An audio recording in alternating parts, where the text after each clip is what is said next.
Welcome to Max Premieres, the channel where you discover the best series and movies to watch today. If you're looking for a story that grabs you from the first episode, stay with us because today we bring you the top 10 series that will hook you from minute one. From thrillers loaded with suspense to intense dramas and fantasy worlds, you won't want to leave. Get ready to see plots that won't let you pull away from the screen.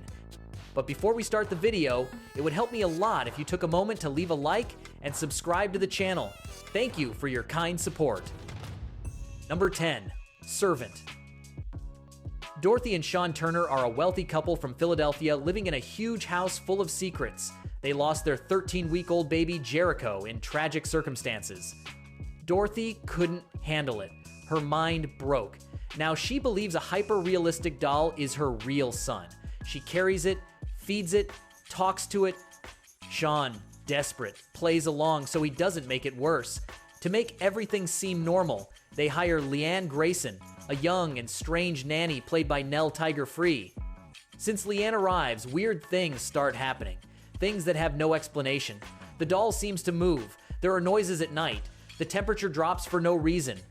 What seemed like complicated grief turns into a nightmare that grows with each episode. Leanne has secrets, many. And the Turner family is trapped in something much darker than they imagined. Created by Tony Basgallop and produced by M. Night Shyamalan, the series has that claustrophobic atmosphere Shyamalan handles so well. If you like horror that makes you think more than scream, give it a chance. Number 9, Gangs of London. For 20 years, Finn Wallace controlled organized crime in London like nobody else. He had absolute power, respect, fear, everything was under control until they murdered him. Now his son Sean, played by Joe Cole, has to take over the family empire. The problem is, Sean isn't like his father. He's impulsive, violent, emotional. He wants immediate revenge and doesn't care who falls in the process. The Dumani family, his closest allies, tries to help him maintain control, but London is a powder keg.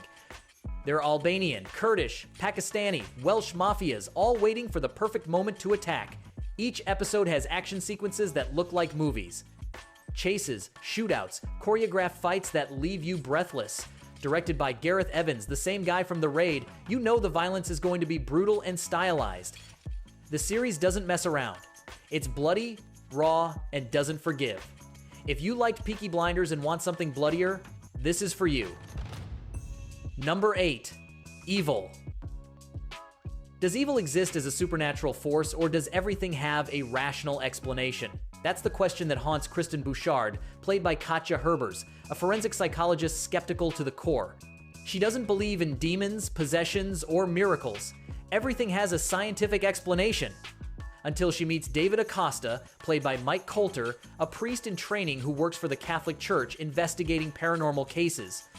David needs professional help to determine what's real and what's madness. Kristen joins the team along with Ben Shakir, played by Asif Manvi, a technology expert as skeptical as she is. The three investigate possessions, miracles, apparitions, and phenomena that defy all logic.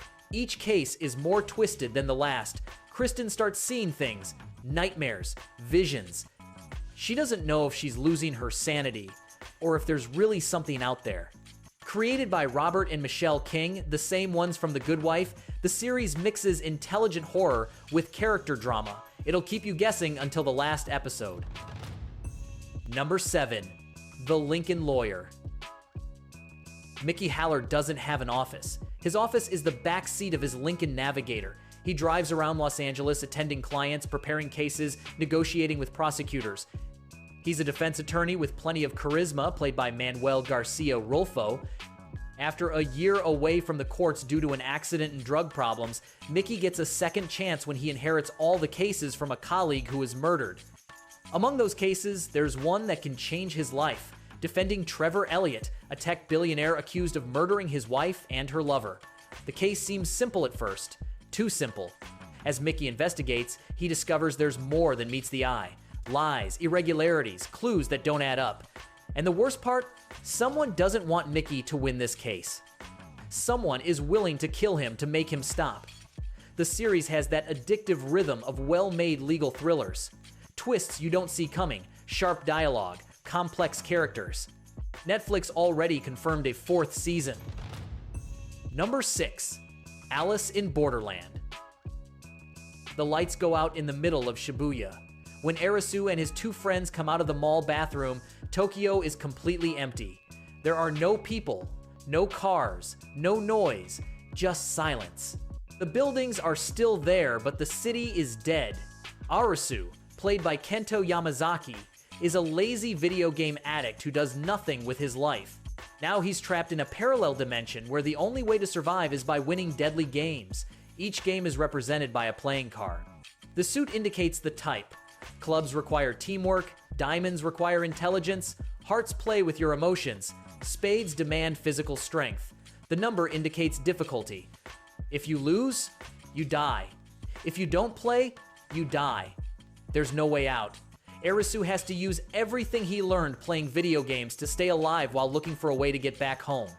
Based on the manga by Haro Aso, the series has cinematic production, brutal action scenes, and games that will have you on the edge of your seat.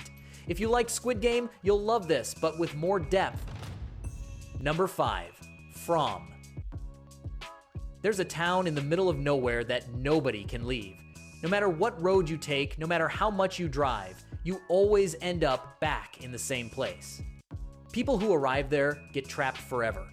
And that's not the worst part. When night falls, creatures come out of the forest. They look like normal people. They smile. They talk. But if they open the door for you, they kill you in the most horrible ways you can imagine. The only rules are simple. Hide before nightfall, seal all entrances, hang a talisman on the door. If you break any rule, you die. Boyd Stevens, played by Harold Perrineau, is a veteran who leads this makeshift community. He's been trying to find a way out for years while keeping everyone alive. Each episode reveals a little more of the mystery, but also generates 10 new questions. The tension is constant and the creatures genuinely terrifying. The problem is, it moves slowly revealing information. It can frustrate you if you expect concrete answers, but if you enjoy theorizing, it'll obsess you. Number 4. The Night Agent. The phone hadn't rung for months, until that night. Peter Sutherland, played by Gabriel Basso, is an FBI agent with a boring job, watching an emergency phone in the White House basement. It's a punishment position, a place where they send agents who screwed up or they don't trust. Peter is there because his past has stains. Nobody believes in him. But when that phone finally rings, everything changes in seconds. On the other side is Rose Larkin, played by Lucianne Buchanan, a former tech executive whose life just became a nightmare. Her aunt and uncle were murdered, and she's next on the list. Peter has to protect her while they figure out what's happening. What starts as a protection case becomes a conspiracy that reaches the highest levels of government. There are moles, betrayals, hitmen chasing them all over Washington. The series doesn't give you a second to breathe. Chases, shootouts, twists every 2 episodes. The good thing is the action is constant and the characters work. The bad thing is the second season dropped in quality a bit. Number 3. The Orville. 400 years in the future, humanity is part of the Planetary Union, an alliance of species that travel through the galaxy in exploratory ships. Ed Mercer, played by Seth MacFarlane, finally gets command of his own ship, the USS Orville. The problem is his ex-wife, Kelly Grayson, played by Adrienne Palicki, is his second in command. They got divorced a year ago after she cheated on him. Now they have to work together. The tension is obvious. What seems like a Star Trek parody in the first episodes transforms into something much deeper.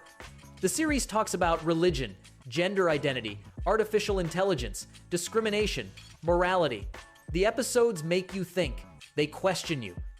And at the same time, they entertain you with well-made space adventures. The characters grow, relationships evolve, the special effects are cinema level. The 3rd season especially is pure cinema. Seth MacFarlane created a love letter to Star Trek, but with humanity, humor, and heart. It's exactly what Star Trek used to be and stopped being years ago. Number 2. The Last Kingdom. Uhtred was born Saxon but raised Viking. That's his tragedy and his strength. As a child, he was the heir to Bebbanburg, a fortress in northern England. The Danes attacked. They killed his father. They captured him, but instead of murdering him, the Viking leader Ragnar adopted him as his own son. Uhtred grew up among Vikings. He learned to fight like them, to think like them, to live like them.